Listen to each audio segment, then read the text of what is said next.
Hey guys, it's Amy at Zoe Beck, and I'm going to do my weekly reading update for July 21st, 2019. So, this week was a much calmer week than last week and the week before, so that was good. Work was still busy. I unexpectedly had to spend a whole day on Wednesday training somebody else on the computer system from a sister company who had just got the system, and this guy was newly hired, and so we went through all this stuff, and it was just like all day. And so of course I was behind like a day on everything and had to do what I had to get out that day. It was a long day. Anyway, but other than that, all my days were pretty normal. There was no super long, I mean there were some long days as I said, but not like the last couple weeks. So I didn't have as much overtime. So I need to cut my bangs. Anyway, so I did read quite a bit this week, not as much as I was hoping, but I also know it was pretty slow for me because I was reading a classic and it just took more time for me to, I couldn't be as, distracted when I was reading it. Although, I mean, it was still an easy read. It was just, it just took a little bit longer. So I started this on Saturday or Sunday of last week, I think, or Friday last week, I don't know. But it took me until Thursday to finish Evelina by Frances Burney. So this was my pick for contemporary of Jane Austen. This book was actually written in 1778, so she's a little bit ahead of Jane Austen. Jane Austen was born, I believe, in 1775. So, but Jane Austen does mention in, I guess, some of her letters and stuff talking about Burney, and was a subscriber of hers of some sort and with one of her other books. So I know that she read Burney. So it's good enough for me. Anyway, so I was, I'm really glad I picked this up. This is the book that I bought last Jane Austen July. On the 4th of July, I went to downtown Powell's on purpose because I don't go downtown to the Powell's that often. I usually do the location out at Cedar Hills because it's very, very close to my house. So I don't go out there that often, but I knew that they had a copy of this and I was hoping it was a good copy, and it turned out to be an Oxford World's Classic one, so that was pretty cool. I mean, it's one of the older ones, but it was really good condition. I don't actually know if anybody read this. Overall, I was actually very surprised that I liked this. I wasn't sure at first because, again, our main character, Evelina, is 17 and she's going to London. Well, she first starts by spending some time with some family friends that have more money, and they're asking her to come as to be a companion to their daughter, or, so it kind of works out. So then they have to go to London because her father is a sea captain in the Navy and he is just being discharged. So they go to meet him in London. So she gets to go to London for the first time. Now, she's spent her whole life in the country, and so she doesn't know all the rules and etiquettes of, going out in the season, because it starts in, I think it starts in May. It's either April or May. I can't remember now. It was, as I said, it starts in April. So the season is still going on. I think it goes until early June. When I think it was George, I don't remember, it was George the Second. One of the Georges, his birthday was like the 6th or something. So that's when the season would end in London. So they went for a little while there, and then it's her adventures of her being out in society, and she is kind of a country bumpkin, and so you'd get kind of mad at her, I think. Overall though, this is one of those ones where the character does grow. It takes a little time, but really it's more, she's thrown into situations that she has really no control over, and she, because she's with other people, then she can't really say, no, I don't want to go do that in this day and age. She was the companion of the girl, and it wasn't their fault. It was later when she meets some relatives of hers that she didn't know about, and that's a whole another complication. And then the thing is split up into like 3 sections, 3 volumes, I guess, and each of them are kind of centered around different characters that she gets to know. And we get to know, the people she goes with, which is the captain and his wife and his daughter and their daughter, who's their companions with. And then you hear about some French relation who you just want to throw the book, and some other people. And it's actually, I'm not describing this very well. So really, overall, it's someone with letters, epistolary novel, and I thought it was really well done, although very, very unrealistic that she would write the whole story in letters like this. But I mean, there's good reason why she's doing it, but it's really journal-like. So, but overall, I really like this because you got a little bit, because they're letters, you get other people's perspectives when they write a letter. And then there's some very important letters that happen and misunderstandings. And there was a really good twist in the end. I should have seen part of it. I saw part of it. Okay. So I knew something was going to happen, with her and some people that she met, but I didn't realize it would go that way. And I really liked the way it did go, and I liked the way it wrapped up overall, except for one little part that was a little sad. But other than that, everything else, I really liked it. And there's spoofs of things and some mean tricks done. The captain is just not a nice person. And I mean, he's just, when he picks on someone, he picks on somebody. Anyway, overall, I really like this. I'm already planning to buy the other 2 books that I know she has, is Cecilia and, oh, what is the other one? Camilla. So I'm probably going to buy those pretty soon. They are twice as big as this one. This was 400 pages. And the notes in here were fantastic. There were a couple of duplicates, but I'm not sure why the guy, whoever curated this, why they doubled it. Sometimes they would tell us again, or tell us to go, hey, go look over there. I already read that. I know what that is now. You already told me. Anyway, it was kind of weird, that. So, yeah, Vivian Jones. I don't know why some of her notes were duplicated. I don't know. It was kind of weird. Other than that, they were really good. It was really worth it to have because there were some things some word usage, like Bernie was actually very ahead of her time in a lot of ways. She made up words or combined words that not everybody else maybe had written yet. And so sometimes she was the first one to use certain words. And I can't remember what they are right now, but it was really fascinating, that part of it. So I did really enjoy this overall. As I said, I think I'm going to buy the other 2 books, even though they're gigantic. And I know their storylines are nothing like this. I mean, they again follow women and their struggles and stuff, but I think they're completely different from this. So I'm really looking forward to reading those because, as I said, I know that Jane Austen read them. So, and I know that her father, this was his favorite author, Jane Austen's father. So that's kind of cool. Anyway, so I really like this. I'm glad I read this for Jane Austen July. I'm glad, well, I mean, again, I bought it last year, but I didn't get to it. So I did read it, and I really enjoyed it overall. You know, as I said, it wasn't a perfect book. There was cringy moments.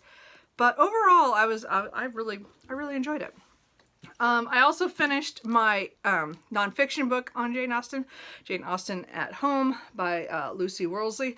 So I listened to this on audio. I actually paid for it because I couldn't get it from my library. And I could have read it physically, but I was reading Evelina and some other stuff, and I'm like, I don't really want to. I'll just listen to it. And it was really good. And this is actually a biography I would actually re-listen to. There was so much stuff in there. And again, I did know a lot of it going in because I just read the At Home with Jane Austen, which is, you know, as I said, they were pretty close books, but that one was really a pretty picture book. So if you want something shorter and more concise and not have all the details, it was a good book for that. So I did know some things going into this more than I may have if I hadn't just read that like couple days before.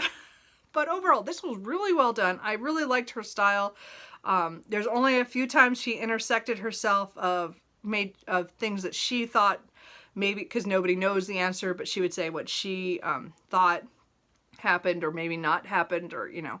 So this is really good. I would actually pick up more by her. As I said, I saw this on Katie at Books and Things, and I've seen a lot of people pick it up this month. So I knew it was a good one last year, or whenever it came out. I remember seeing it, I think, for one of the nonfiction Novembers too. And I did try this at one point and I gave it back to the library. So I just, as I said, I listened to it, and that was a much better experience for me on this. But it's definitely an audiobook I would go back to. It was really well done. Oh, and I forgot the narrator. It was like Ruth Redman, I think. Ruth something. I swear it was Redman, but I'm not positive. But it was, I really liked the audiobook. So anyway, that was really good. And again, another one of my Jane Austen July picks. So I'm right now in the middle of Pride and Prometheus by John Kessel. I'm not only, I'm 162 pages in. It's about 370. So I got 200 pages left of this. So I'm just making my way slowly through it. It is not its fault. Yesterday I meant to read a whole lot. I'm doing the 24 and 48 and I am not doing very well. I can actually only log 3.5 hours. And I only read 90 pages. That is so sad. I was distracted, and then I hung out with my family, and we went wine tasting, which was excellent. And then we went to a brewery for lunch, so the food was good. I had a stout beer that was really good that they made. But I must admit, I came home to take a nap before going to my writers group, and my brain hurt so much when I woke up that I couldn't go. I just either mixing the alcohols or I'm just getting old, and I don't know. I didn't feel very good for a couple of hours after I got home after that nap. So I didn't really read this until later in the evening when finally I was feeling better. And yeah, let's not talk about what little I scrounged out for dinner because I just didn't feel like it. Anyway, so I'm rambling here. So this is, again, a mashup between Pride and Prejudice and Frankenstein. So this is another Jane Austen pick. This is an arc I got from my pal's bookstore from the book club that I used to go to. We would sometimes get arcs. So I jumped on this when I saw it was a mashup between these two because it just sounded so weird. And it kind of is. Now it is, again, it follows Mary Bennett, and she's now 33, so it's been about 32, sorry, she's 32. It's about 13 years after Pride and Prejudice, and Victor Frankenstein has come to England because he has promised the monster, or the creature, that he will make him a bride so that he will not kill all his family. So this is not, I mean, something just happened that I saw kind of coming. I mean, I think anybody would, but I kind of was like, oh, I think this is going to go that way, and it did. So, I'm not unhappy about it. I'm just going to see what happens. Like, I want to see reactions of when it all comes out. But overall, this has been really fun so far. It's a pretty light read especially if you've read Frankenstein and read Pride and Prejudice. I think if you haven't read either of those, it probably wouldn't be as much fun.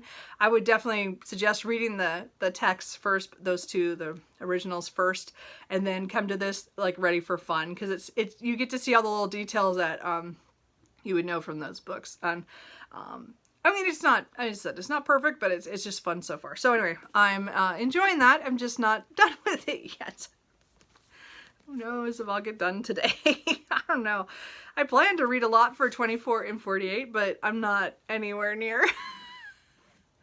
I mean, I said I would do 10 hours, and I read 3.5 hours yesterday. If maybe that means I'd have to read 6.5 hours today. I mean, I don't have a whole lot going on, but I don't know if I can read that straight. We'll have to see. I'll have to break it up or something.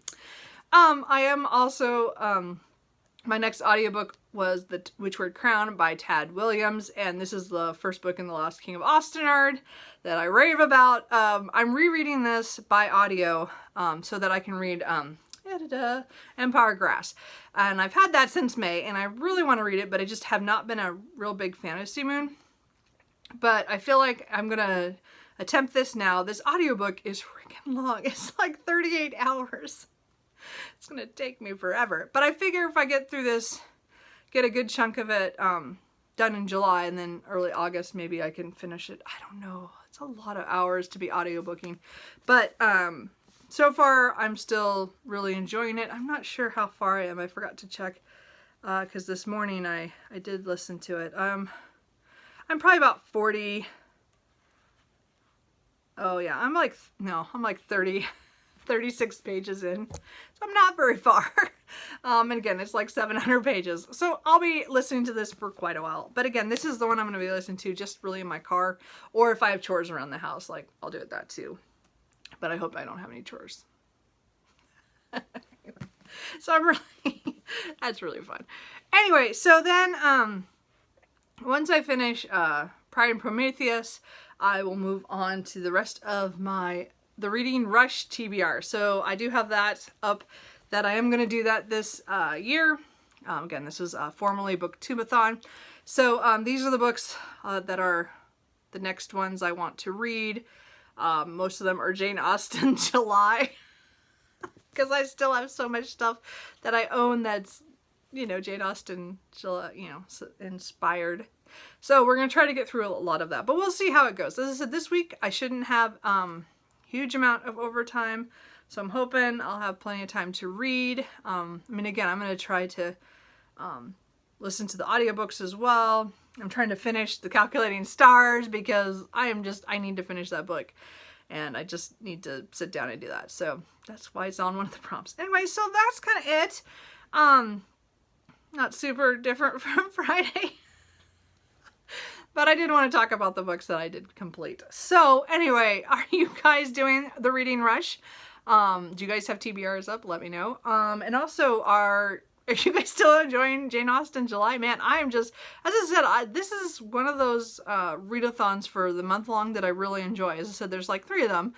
There's this one, and then, you know, Victober and Nonfiction November. And for some reason, these just hit the mark like so far every year. So, I mean, I had a little trouble last year with Victober, so we'll see how that goes this year. But Nonfiction November to me is I hit it out of the park every time, because I read it's so nice to get through all my nonfiction. And Jane Austen July, I just love reading stuff I haven't read before. So for that, and again, I did more retellings this year than I did before, so it's a little different for me. But we'll continue on. Hopefully I'll get through a lot of this. I don't expect to get through all of it, but we're gonna try. So anyway, that's it. Hope you guys have a good week. Let me know what you're reading, and I will see you guys later. Bye.